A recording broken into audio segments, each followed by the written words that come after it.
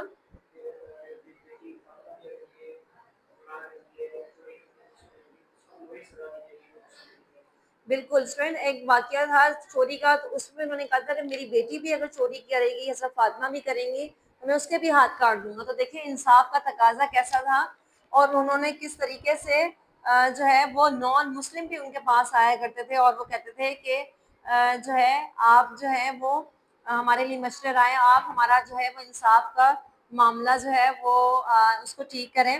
اور دیانت داری اور نرمی جو تھی وہ ان کے کردار میں بہت زیادہ تھی.